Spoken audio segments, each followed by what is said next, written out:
उस रात सलोनी और आलोक बहुत बुरी तरह आपस में झगड़ रहे थे। आलोक अपने दोस्त के घर गया था और वहां से वो शराब पीकर आया था और इधर सलोनी की भी अपनी सास के साथ झड़प हो गई थी। इसीलिए सलोनी ने कुछ देर पहले ही तय किया था कि वह अपनी ससुराल में किसी से डरेगी दबेगी नहीं और इन्हीं दोनों कारणों से सलोनी और आलोक के बीच झगड़ा बढ़ता ही चला गया। आलोक गुस्से में सलोनी पे चिल्ला रहा था, सलोनी मेरी बात ध्यान से सुनो, अगर तुम्हें इस घर में रहना है तो काम में माँ का पूरा हाथ बटाओ। ये नहीं कि तुम मटर गश्ती करती फिरो और मेरी माँ रसोई में घुसी काम करती रहे। यह मैं बिल्कुल बर्दाश्त नहीं करूँगा। आलोक की गुस्से से कांपती आवाज़ पूरे घर में गूंज रही थी। आज ऑफिस में ज़्यादा काम था इसलिए घर देर से आई थी। मैं ऑफिस कोई घूमने के लिए नहीं जाती हूँ, लेकिन फिर भी मैं जैसे ही घर आई मैंने उनके साथ थोड़ा सा काम भी किया। लेकिन आलोक, अगर तुम अपनी माँ की हर बात को सच मानोगे तो इसी तरह हमारी रोज़ लड़ाई होगी और हमेशा होती ही रहेगी। सलोनी भी गुस्से में ज़ोर से चिल्लाई थी। सलोनी, तुम्हें चिल्लाने की ज़रूरत नहीं है। मेरी माँ ने मुझे सारी बातें बताई हैं। जिस दिन तुम वक्त से घर आ जाती हो उस दिन भी तुम उनके साथ कोई काम नहीं करती हो। आलोक, यह बात पूरी तरह से झूठ है। नहीं सलोनी, झूठी तुम हो, मेरी माँ नहीं। नहीं आलोक, झूठी तुम्हारी माँ है। उस रात आलोक ने अपनी दूसरी पत्नी पर पहली बार फिर से हाथ उठा दिया। उनकी शादी को अभी 2 महीने ही बीते थे। आलोक, तुम्हारी मुझ पर हाथ उठाने की जरूरत कैसे हुई? अब दोबारा हाथ उठाकर देखो, मैं अभी पुलिस बुला लूँगी। सलोनी के द्वारा चिल्लाकर दी गई इस धमकी को सुनकर सलोनी के ससुर प्रमोद जी और सास अनुराधा जी अपने बेटे बहू को शांत कराने के लिए उनके कमरे में आए। गुस्से से कांप रही सलोनी ने अपनी सास को जली कटी बातें सुनाने में कोई कसर नहीं छोड़ी। जवाब में अनुराधा जी कुछ देर तक चुप रही, फिर वह भी ईंट का जवाब पत्थर से देते हुए सलोनी से भिड़ गई। मुझे नहीं रहना है इस नर्क में। मैं कल सुबह ही अपने मायके जा रही हूँ। तुम्हारे माँ बाप का बोझ मुझे नहीं ढोना है। धमकी देने के बाद सलोनी ने अपने कमरे का दरवाज़ा अंदर से बंद कर लिया। ये मुझे कैसे दिन देखने पड़ रहे हैं। पहली बीवी चरित्रहीन थी, इसीलिए मुझे छोड़कर अपने प्रेमी के साथ भाग गई। अब यह दूसरी जो पल्ले पड़ी है बहुत ही बदतमीज है।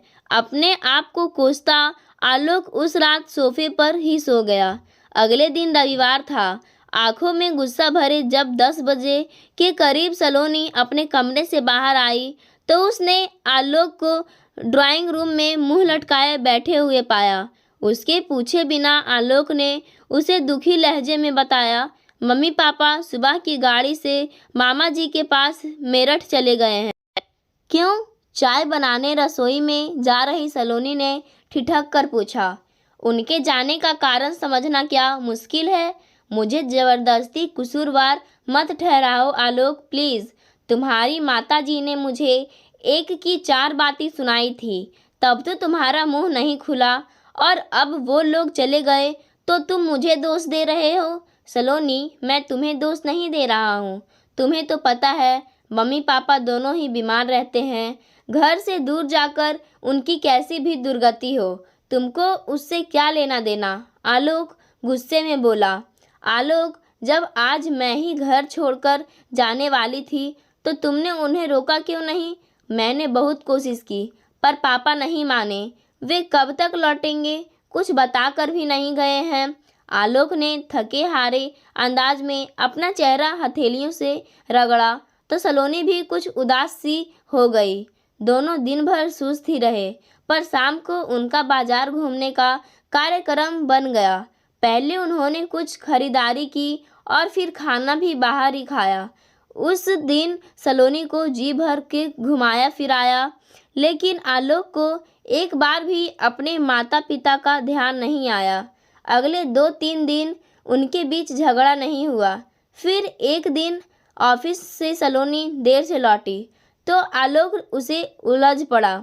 दोनों के बीच काफ़ी तू तू मैं हुई, पर फिर जल्दी ही सुलह भी हो गई। तब दोनों के मन में यह विचार एक साथ उभरा कि अगर अनुराधा जी घर में मौजूद होती तो यकीनन झगड़ा लंबा खींचता। आलोक लगभग रोज ही अपने माता पिता से फ़ोन पर बात कर लेता था।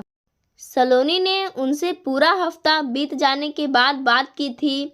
उसने उन दोनों का हाल चाल तो पूछ लिया, पर उनके वापस घर लौट आने की चर्चा नहीं छेड़ी। देखो शायद अगले हफ्ते वापस आए। आलोक जब भी उनके घर लौटने की बात उठाता तो प्रमोद जी उसे यही जवाब देते।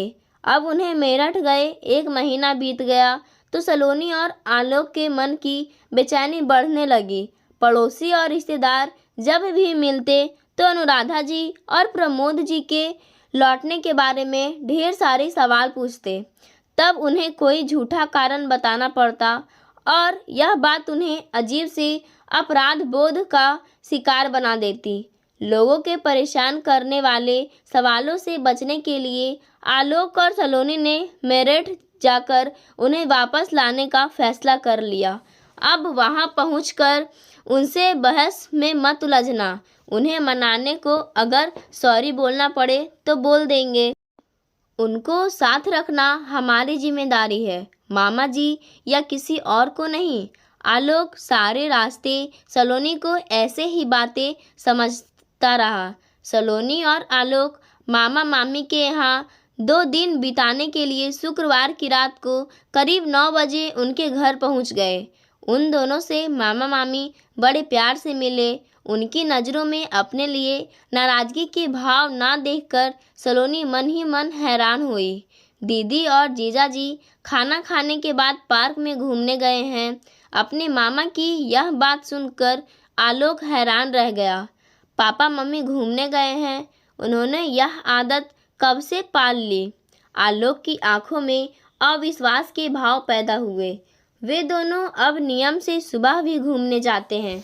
तुम उनकी फिटनेस में आए बदलाव को देखोगे तो चकित रह जाओगी। मम्मी की कमर का दर्द उन्हें घूमने की इजाज़त देता है। दर्द अब पहले से काफ़ी कम है। जीजा जी दीदी का हौसला बढ़ाकर उन्हें सुस्त नहीं पड़ने देते हैं। क्या मम्मी का किसी नए डॉक्टर से इलाज चल रहा है? हाँ, डॉक्टर प्रमोद जी के इलाज में है दीदी। अपने इस मजाक पर मामा जी ने जोरदार ठहाका लगाया तो आलोक और सलोनी जबरदस्त उलझन की शिकार बन गए। जब वे सब चाय पी रहे थे तब प्रमोद जी और अनुराधा जी ने घर में प्रवेश किया। उन पर नज़र पड़ते ही आलोक उछलकर खड़ा हो गया और पर्शियन लहजे में बोला, वाह papa mummy, in sports shoes में तो आप दोनों बड़े जंच रहे हो। तुम्हारे मामा जी ने दिलाए हैं, अच्छे हैं ना? प्रमोद पहले किसी बच्चे की तरह खुश हुए और फिर उन्होंने आलोक को गले से लगा लिया। अपनी माँ के पैर छूते हुए आलोक ने उनकी तारीफ करी। ये बड़ी खुशी की बात है कि कमर का दर्द कम हो जाने से अब तुम्हें चलने में ज़्यादा दिक्कत नहीं आ रही है। आपके चेहरे पर भी चमक है पापा। मामा जी के यहाँ लगता है खूब माल उड़ा रहे हैं। मेरी यह शुगर की बीमारी कहाँ मुझे माल खाने देती है। वो सब बाद की बातें हैं। पहले ये बताओ तुम दोनों कैसे हो बच्चों? हमें अपने आने की खबर क्यों नहीं दी? अपने बेटे बहू को आशीर्वाद देते हुए अनुराधा जी की पलकें नम हो उठी थी। तुम दोनों को भूख लग रही होगी, बोलो क्या खाओगे? बड़े उत्साहित अंदाज में अपनी हथेलियां आपस में रगड़ते हुए प्रमोद जी ने अपने बेटे बहू से पूछा। ज़्यादा भूख नहीं है, इसलिए बाजार से कुछ हल्का फल्का ले आते हैं, कहकर आलोक अपने पिता के साथ जाने को उठ खड़ा हुआ। अरे बेटा, बाजार से कुछ भी लेने की क्या ज़रूरत है? देखो भाई, आलू मटर की सब्जी रखी है, मैं फटाफट पराठे तैयार कर देती हूँ। ये कहकर मम्मी जी रसोई में जाने को उठ खड़ी हुई। अरे भाभी, आज आप नहीं, आज आप अपने इस शिष्य को काम करने की आज्ञा दो। रहस्यमयी अंदाज में मुस्कुरा रहे प्रमोद जी ने अपनी सलहज का हाथ पकड़ते घर वापस सोफे पर बैठा दिया। क्या पराठे आप बनाएंगे? हाँ बेटा हाँ, मैं ही। आलोक का मुंह आश्चर्य से खुला का खुला रह गया। आलोक बेटा, पिछले दिनों तुम्हारी मामी से कुछ कुकिंग सीखी है मैंने। बस 30 मिनट से ज़्यादा समय नहीं लगेगा खाना बनाकर लगाने में।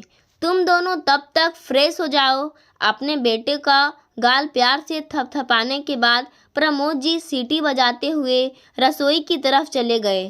प्रमोद ने क्या क्या बनाना सीख लिया है, इसकी जानकारी उन दोनों को देते हुए अनुराधा और मामा मामी की आंखें खुशी से चमक रही थी।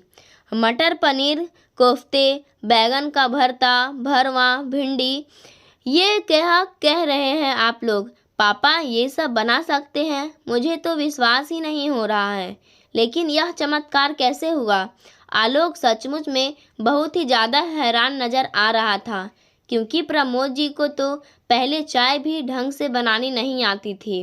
अरे जीजा जी आजकल बड़े मॉडर्न हो गए हैं। कहते हैं कि आज के समय में हर इंसान को घर और बाहर के सारे काम करने आने चाहिए। किसी पर आश्रित होकर बोझ बन जाना नर्क में जीने जैसा है। अपने इस नए आदर्श वाक्य को वे दिन में कई बार हमको सबको सुनाते हैं। इस उम्र में कोई इतना ज़्यादा बदल सकता है, यह सचमुच बहुत हैरान कर देने वाली बात है। मामा जी की इस बात का पूरा अर्थ आलोक को अगले 2 दिनों में बहुत अच्छे से समझ आ गया था। प्रमोद जी ने उन्हें उस रात खस्ता पराठे बनाकर खिलाए, फिर रेत गरम करके उसे एक पोटली में भरा और अनुराधा जी की कमर की सिकाई की। प्रमोद जी पहले बहुत कम बोलते थे, पर अब उनकी हंसी से कमरा बार बार गूंज उठता था। अगले दिन सबको बेड टी उन्होंने ही पिलाई। इससे पहले वे और अनुराधा घंटा भर पास के पार्क में घूम आए थे। नाश्ते में ब्रेड पकौड़े मामा जी ने बनाए, पर सबको गरम गरम पकौड़े खिलाने का काम उन्होंने बड़े उत्साह से किया। अनुराधा ने पूरे घर में झाड़ू लगाया और डस्टिंग का काम प्रमोद जी ने किया। फिर नहा धोकर वे लाइब्रेरी में अखबार पढ़ने चले गए। आलोक और सलोनी उनकी चुस्ती फिरती देखकर बार बार हैरान हो उठते थे। ऐसा प्रतीत होता जैसे उनमें जीने का उत्साह कूट कूट कर भर गया हो। शाम को वे सब बाजार घूमने गए। चाट खाने की शौकीन सलोनी को प्रमोद जी ने एक मशहूर दुकान से चाट खिलाई। बाद में सबने आइसक्रीम भी खाई। वापस आने पर किसी को ज़्यादा भूख नहीं थी, इसलिए पुलाव बनाने का कार्यक्रम बना। अनुराधा जी और मामा जी यह काम करना चाहती थी, लेकिन प्रमोद जी ने किसी की नहीं चलने दी और रसोई में अकेले घुस गए। उन्होंने बहुत स्वादिष्ट पुलाव बनाया। सबके मुंह से अपनी तारीफ सुनकर वे फूले नहीं समाये। काफ़ी थके होने के बावजूद उन्होंने सोने से पहले अनुराधा की कमर की सिकाई करने के बाद मूव लगाने में कोई आलस नहीं किया। रविवार की सुबह मामी जी ने सबको सांभर डोसे का नाश्ता कराया। प्रमोद जी उनकी बगल में खड़े होकर डोसा बनाने की विधि बड़े ध्यान से देखते रहे। सबने इतना ज़्यादा खाया कि लंच करने की ज़रूरत ही नहीं रही। कुछ देर आराम करने के बाद आलोक ने दिल्ली लौटने की तैयारी शुरू कर दी। पापा मम्मी, आप दोनों भी अपना सामान पैक करना शुरू कर दो। यहाँ से 2 बजे तक निकलना ठीक रहेगा। लेट हो गए तो शाम के ट्रैफिक में फंस जाएंगे। आलोक की यह बात सुनकर प्रमोद जी एकदम गंभीर हो गए, तो वहीं पर अनुराधा जी बहुत बेचैन अंदाज में उनकी शक्ल ताकने लगी। इन्हें अभी कुछ और दिन यहीं रहने दो आलोक बेटा। मामी जी भी बहुत ज़्यादा सहज नज़र नहीं आ रहे थे। मामा जी, मामी, पापा अब 1 महीने तो रह लिए यहाँ। इनका अगला चक्कर मैं जल्दी लगवा दूंगा, लेकिन मम्मी पापा को अभी हमारे साथ जाने दो, आलोक ने मुस्कुराते हुए जवाब दिया। प्रमोद ने एक बार अपना गला साफ करने के बाद आलोक से कहा, हम अभी नहीं चल रहे हैं आलोक। पर क्यों पापा, क्या आप अब भी हमसे नाराज़ हो? आलोक एकदम से चिढ़ उठा। फिर मेरी बात समझ बेटे, मैं अभी घर नहीं जाना चाहता। हमारे कारण तेरे घर में क्लेश हो यह हम बिल्कुल नहीं चाहते हैं। प्रमोद असहज नजर आने लगे। इस तरह के झगड़े घर में चलते रहते हैं पापा। इनके कारण आप दोनों का घर छोड़ देना समझदारी की बात नहीं है। तेरी माँ की बहू से बिल्कुल भी नहीं बनती है। किसी दिन लड़ झगड़ कर सलोनी घर छोड़ दे, इससे तो यही बेहतर है कि हम तुम दोनों को अकेले रहने दें। नहीं पापा, हमें अकेले नहीं बल्कि आप दोनों के साथ रहना है। अब आप पिछली बातें भुलाकर सामान बांधना शुरू कर दो। सलोनी, तुम क्यों नहीं कुछ बोल रही हो? आलोक ने उन दोनों पर दबाव बनाने के लिए अपनी पत्नी से सहायता मांगी। आप दोनों हमारे साथ चलिए प्लीज़ पापा जी, मम्मी जी। सलोनी ने धीमी आवाज़ में अपने ससुर से प्रार्थना करी। प्रमोद जी कुछ पलों की खामोशी के बाद बोले, तुम दोनों जोर डालोगे तो हम वापस चल पड़ेंगे, पर पहले मैं कुछ कहना चाहता हूँ। यह कहना सुनना घर पहुँचकर नहीं हो सकता है क्या? पापा, अभी मैंने तुम्हारे साथ वापस चलने का फैसला नहीं किया है आलोक। वापस तो मैं आप दोनों को ले ही जाऊंगा पापा। हमसे क्या कहना चाहते हो आप बोलिए, हम दोनों सुन रहे हैं। तब प्रमोद जी ने भावुक स्वर में बोलना शुरू किया, बहू तुम भी मेरी बात ध्यान से सुनो। उस रात आलोक से लड़ते हुए गुस्से में तुमने हम दोनों बुजुर्गों का बोझ बताया था। तुम्हारी उस शिकायत को दूर करने के लिए मैंने खाना बनाना, घर साफ रखना और मशीन से कपड़े धोना सब कुछ सीख लिया है। जितना हमसे हो सकता है करता हूँ। तुम्हारी सास से ज़्यादा काम नहीं होता, पर मैं तुम्हारा हाथ बटाने लायक हो गया हूँ। तुम्हारी सास का भी गुस्सा बहुत तेज है। मैंने यहाँ आकर इसे बहुत समझाया है। इसने मुझे वादा किया है कि यह तुम्हारे साथ अपना व्यवहार बदलने की कोशिश करेगी।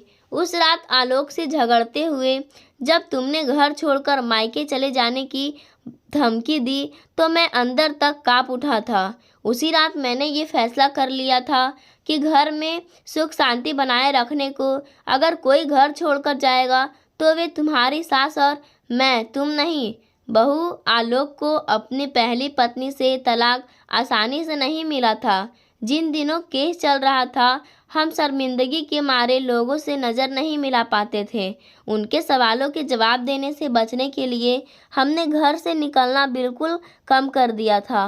वकीलों और पुलिस वालों ने हमें बहुत सताया था, जबकि बहू उसमें हम लोगों की कोई गलती नहीं थी। गलत काम तो उसने किया था, लेकिन सज़ा तो हम लोगों को मिली थी। वह दिन हम लोगों के किस तरह बीते थे वह सिर्फ मैं ही जानता हूँ। अगर आलोक के शराब पीने की वजह शायद वही थी, इसीलिए वैसा खराब वक्त मेरी ज़िंदगी में फिर से आ सकता है, ऐसी कल्पना भी मेरी रूह कांपा देती है। तभी मैं कह रहा हूँ कि तुम दोनों हमें अपने साथ ले जाने की जिद ना करो। तुम दोनों वहाँ खुश रहो और हम दोनों यहाँ खुश रह लेंगे। हमें यहाँ कोई परेशानी नहीं है। हमें तो यहाँ बहुत अच्छा लगता है। सब कुछ अपना अपना सा लगता है। मान लो मेरी वजह से अगर तुम दोनों के बीच कभी अलगाव हुआ और मुझे वैसे ही पहली की तरह शर्मिंदगी का बोझ एक बार फिर से ढोना पड़ा तो मैं जीते जी मर जाऊंगा। इसीलिए तुम दोनों चले जाओ, मैं यहीं पर ठीक हूँ। पापा, आप अपने आंसू पोंछ लो प्लीज़। मैं वादा करता हूँ कि घर छोड़कर जाने की बात मेरे मुंह से कभी नहीं निकलेगी। अपने ससुर के मन की पीड़ा को दूर करने के लिए सलोनी ने भरे गले से तुरंत उन्हें विश्वास दिलाया। और पापा, मैंने आज से शराब छोड़ दी। आलोक के इस फैसले को सुन प्रमोद जी ने भाव विभोर होकर उसे गले से लगा लिया।